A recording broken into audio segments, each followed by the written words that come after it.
All right, so in this video, we are going to talk about one of the key events of the latter half of the 19th century, continuing this process of political nationalism. And here we're going to talk about Italian unification.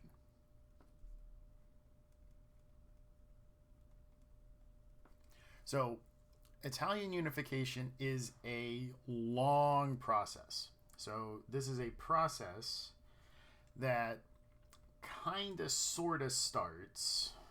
Let me just do it here. It kind of starts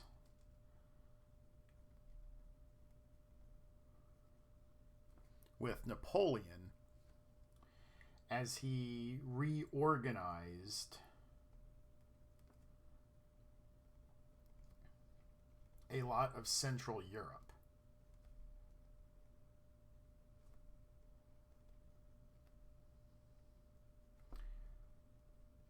In the early 1800s. So as he's conquering Europe, he's going to start to reorganize a lot of Central Europe. We've already talked about this in terms of Germany, but he's also going to do this in Italy. The process really doesn't get started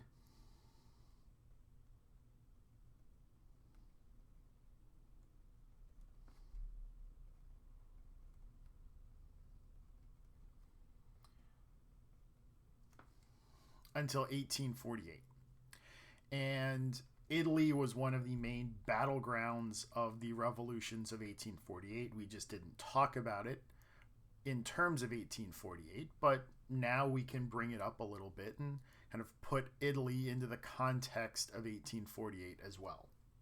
So I'm going to bring up a map of Italy around this time so you kind of get an idea of what it is we are talking about.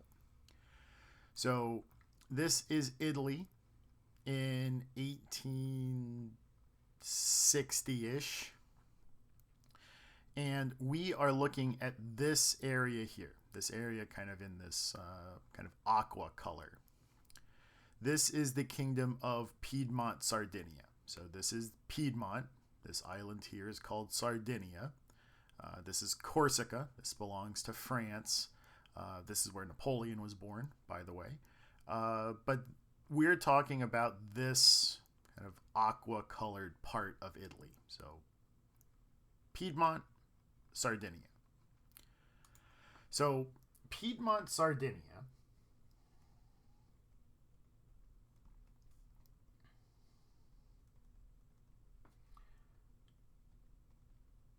was the only part of Italy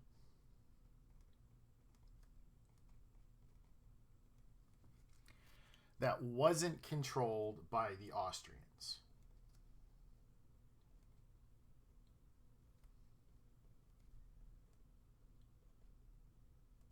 So all of the rest of Italy, except for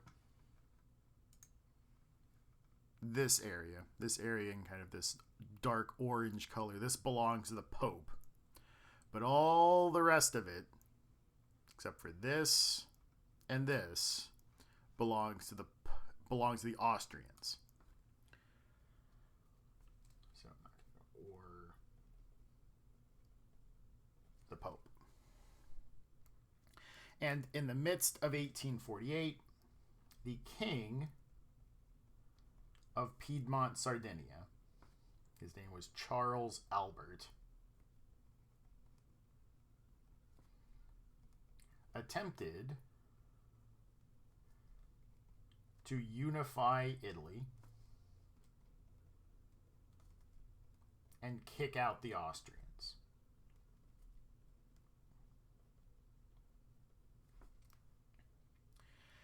And as we've seen throughout the rest of the revolutions of 1848, this was a failure.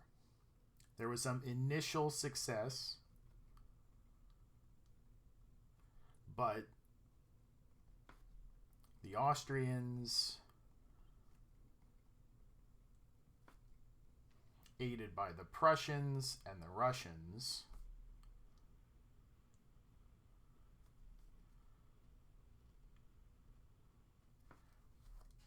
defeated Piedmont Sardinia.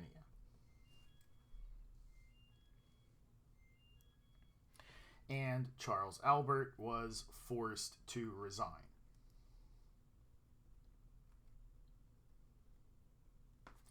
And in his place, we get King Victor Emmanuel, who was his son. And he's going to be a key player in Italian unification. So Italy does not succeed in unifying, does not succeed in kicking out the Austrians, but there is now this sense of Italian nationalism. So they were successful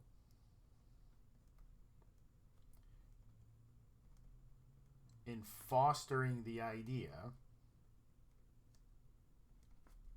of Italian nationalism.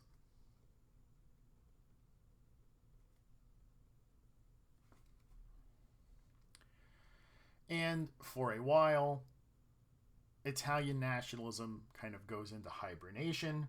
That is until the next time Piedmont Sardinia pops up in our story, and that was during the Crimean War. So during the Crimean War, Piedmont Sardinia joins the UK and France against the Russians. Now, there may have been a little bit of revenge in there, but there was a reason that Piedmont Sardinia joined this war with the British and the French. Victor Emmanuel learned that the Italians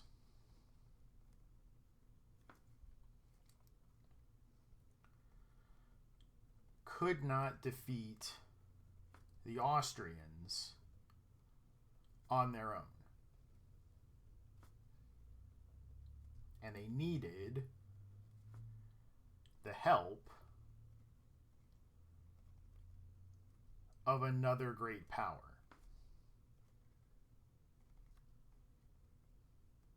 And so they joined this war to maybe get the British or the French to help them. And as we talked about when we talked about the Crimean War, Napoleon III was just ambitious enough to want to help the Italians.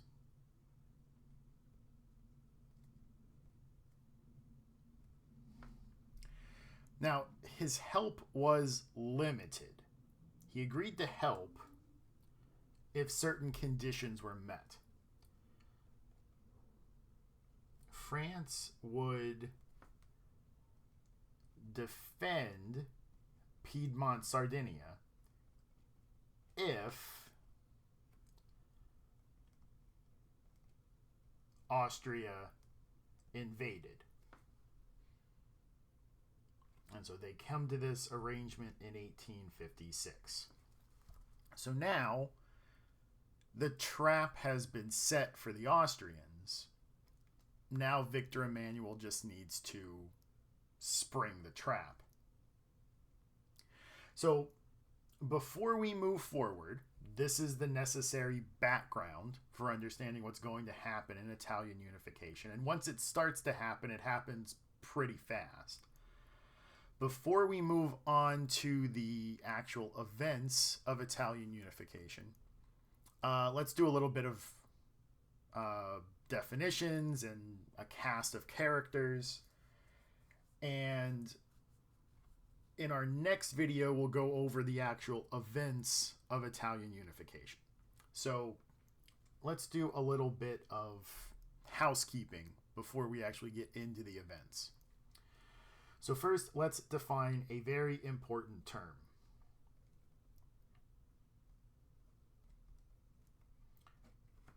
Realpolitik.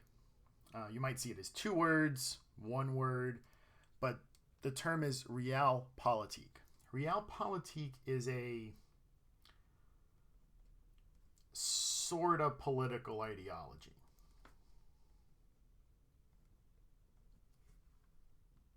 So it's not a coherent set of ideas like something like liberalism or socialism or anarchism. Realpolitik basically just talks about the ends justifying the means.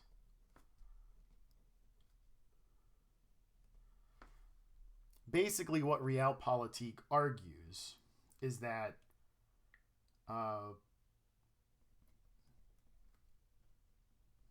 your goals are what are important.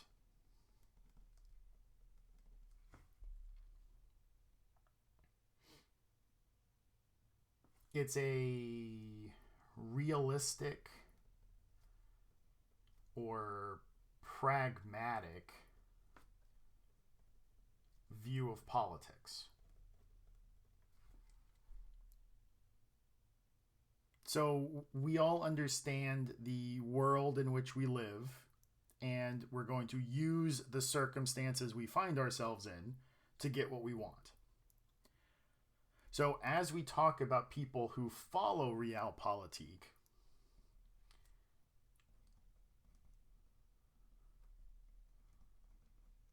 followers of this will use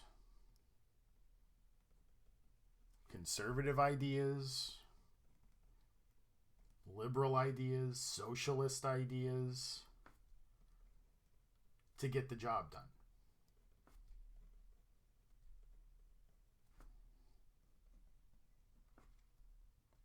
And so people who do Realpolitik will at certain times look conservative or look liberal or even look socialist. But the idea behind Realpolitik is that the ends justify the means. Whatever it takes to get what we want is what we're going to do. So it's realistic, it's flexible, and it really is about getting the job done. All right, so that's one important idea that we need to do before we get into Italian unification. So this is a big deal. This is important for Italian and really important for when we get to German unification.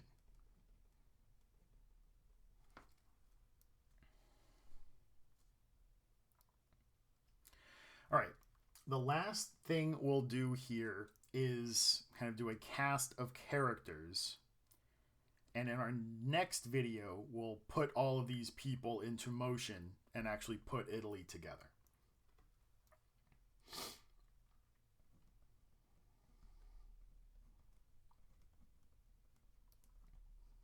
All right, so here is our cast of characters. Some of these people we've already met, and some of these people we will introduce right here. So let's knock out the people we've already met. So Napoleon III,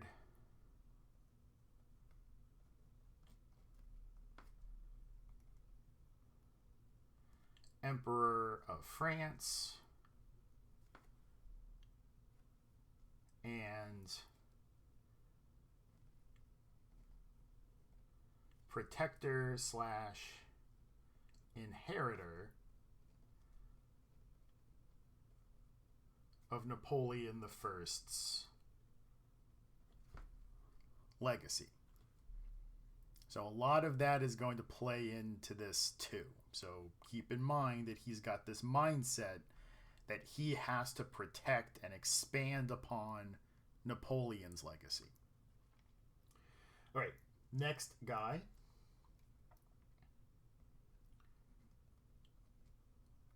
Victor Emmanuel II,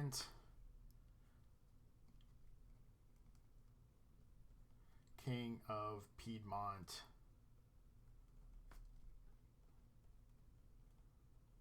Sardinia. Okay, next guy. Next person is a new person. His name is Count Camillo di Cavour. He is Victor Emmanuel's prime minister,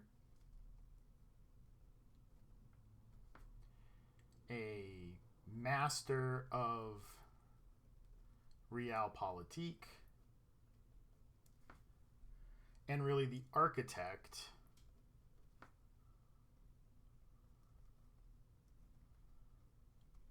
of a unified Italy.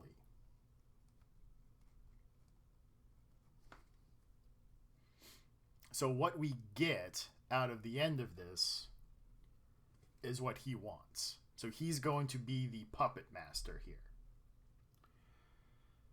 There are 3 other guys that we need to bring into the story. They're all interrelated. So we're going to tell a little story with these 3 guys from 1848. So 2 guys, both named Giuseppe.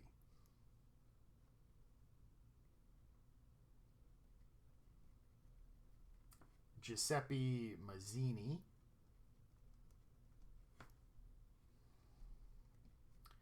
and Giuseppe Garibaldi.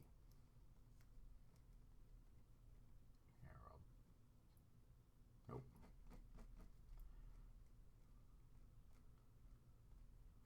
There we go. Giuseppe Garibaldi. So these 2 guys are also Italian nationalists.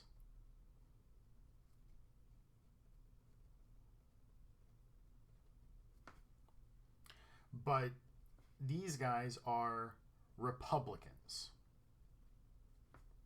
They do not want a monarchy. So Victor Emmanuel, Cavour, Mazzini, and Garibaldi all want Italy to be unified, but they don't want Italy to be unified the same way. These 2 guys want Italy to be a monarchy.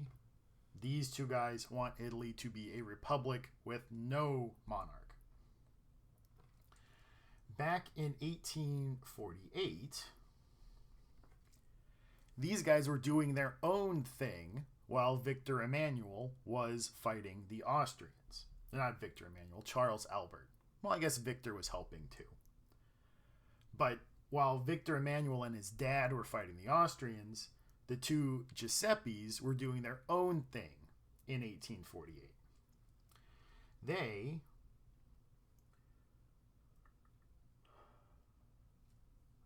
rallied the people of Rome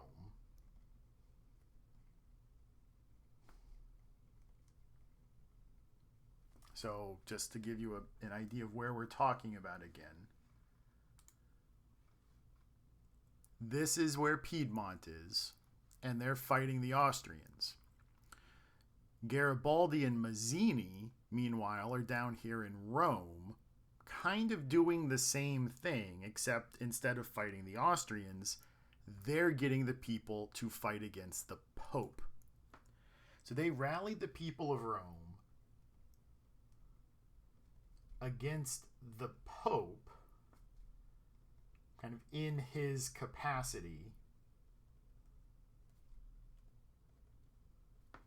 as the monarch of the Papal States, which is that kind of orangey area around Rome. And they were successful. They created a Roman Republic, which was named after the Roman Republic of Rome. So they created a Roman Republic, and the Pope, his name is Pope Pius IX,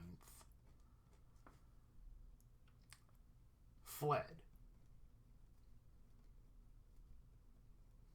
And he goes to France. Now, the Pope at this time was kind of indifferent towards all of this stuff. And at certain times, it looked like the Pope might have actually been supportive of what was happening in 1848. But this really turned the Pope against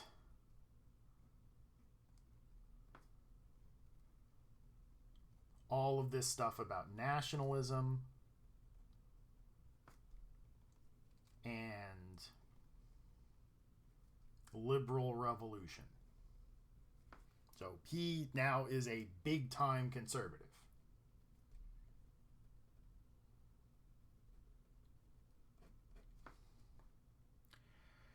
And it just so happens that the Pope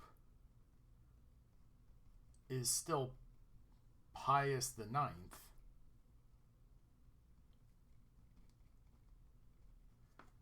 when Italy unifies.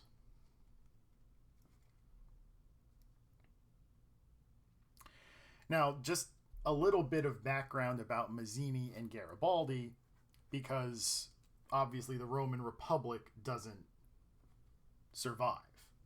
So the Pope is returned to the throne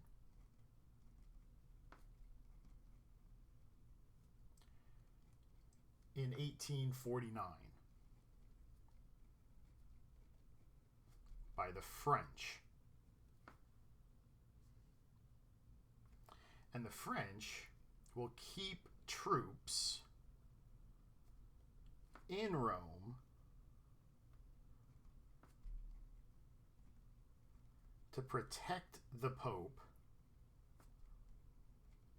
until 1870, when they are needed elsewhere. And we will turn to that in a couple of videos.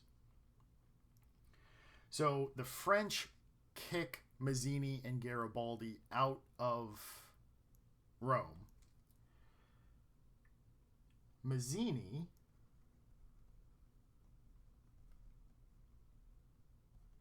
goes to London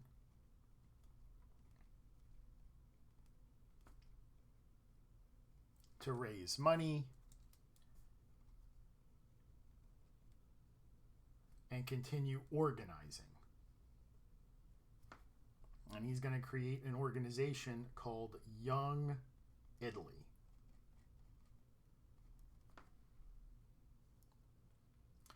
Garibaldi, on the other hand, goes on to live a crazy sort of adventure while he has left Italy.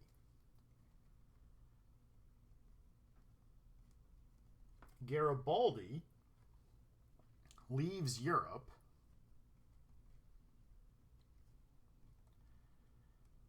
and goes to South America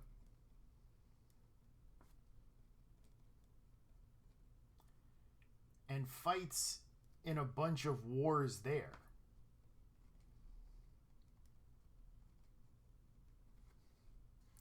And he actually meets his wife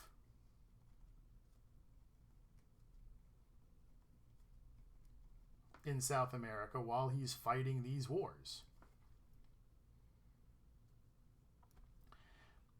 And while he's in the Western Hemisphere, Abraham Lincoln offers him a generalship in the Union Army during the Civil War.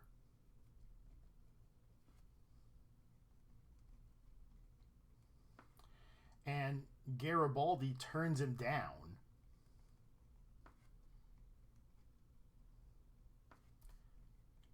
because he isn't named commander-in-chief.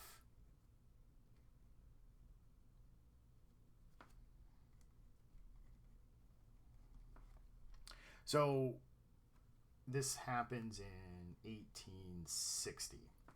And so when all of this stuff happens in Italy, Garibaldi is in the United States, and he hears about the first events of this new movement to unify Italy. And as soon as he hears about it, he goes right back to Italy. So this kind of sets the stage. We've got all of our characters. We know who's going to be doing what and why. And in our next video, we will put everything into motion and finally put Italy together. So until then, this is Mr. Nissen signing off.